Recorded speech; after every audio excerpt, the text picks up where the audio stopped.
one is simply consciousness, okay? Meditation, mindfulness, um, ancient Chinese, Ayurvedic medicine, all these mindfulness-based um, modalities that have been around for many, many thousands of years, we're now catching up to the science behind. So our westernized brains need to hear the science piece. We can't just say, well, people have been meditating for thousands of years and they've had better longevity. That's kind of like I know of. Yeah, I know of that. Yeah, but it doesn't really relate to me because we have to hear the double blind placebo controlled studies and all the things that pharma has told us we need to hear. How do we prove that, right? So now there's going to be a new study coming out. Joe Dispenza, I follow his work quite a bit. I do a lot of his practices. All about the world's largest study on meditation is going to be coming out very soon that proves if you go inside and you listen and you close your eyes and you go inside and you not pay attention to your outside world and do that regularly, with some guidance sometimes with people, is that has pronounced effect on the body. Another one that I like now is breath work. We're seeing more about breath work, right? We could always go into yoga and things like that and exercise. People know that stuff. But like what I love right now is adopting breath work into your life because most of us don't breathe right. Most of us don't eat right. Most of us don't poop right. Most of us don't drink right. If we change these things around a little bit, they make pronounced effects on the body. You can lower your blood pressure by 10 points, systolic blood pressure by 10 points just by breathing right. So drugs can do some of those things, but what are the non-drug approaches that you can do consistently that just take a little work on your behalf to work? So I love breath work. I love mindfulness-based practices.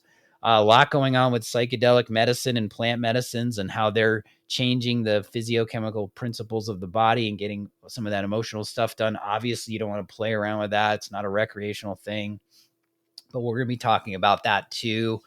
Epigenetics, the genetic component, that's a huge one for me. That was a game changer for my own health and well-being. So we go from this generalized approach. Let's take functional medicine, right? Omega-3s are good for the body. We all know that. They reduce inflammation, that kind of thing.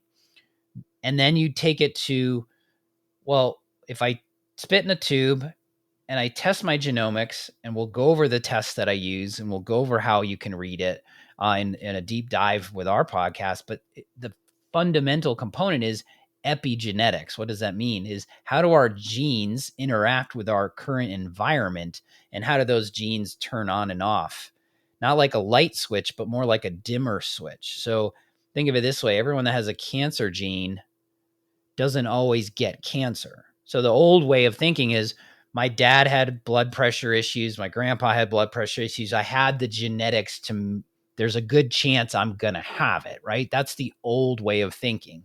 So a lot of what we're going to be doing in this podcast is talking about traditional ways of thinking and then what are the newer ways of thinking. So the newer ways of thinking for that perspective is, well, the signals I put into my body nutritionally, emotionally, environmentally, physically, these signals, these things, these good signals that I put in or bad ones, right? Do I eat crappy or do I eat good? Right? Those signals actually key the genes into turning on certain pathways. So it's not the fact that you have the cancer gene. It's the fact that what are the signals coming in that might turn those things on to the point that are going to cause issues. And so that's the big game changer that we're talking about here.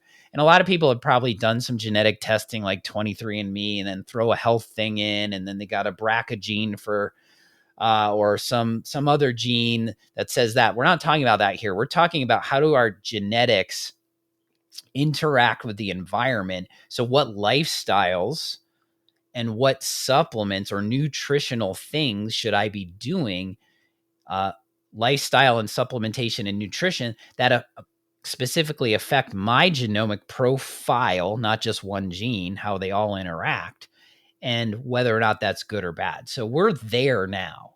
And these tests aren't thousands upon thousands of dollars anymore.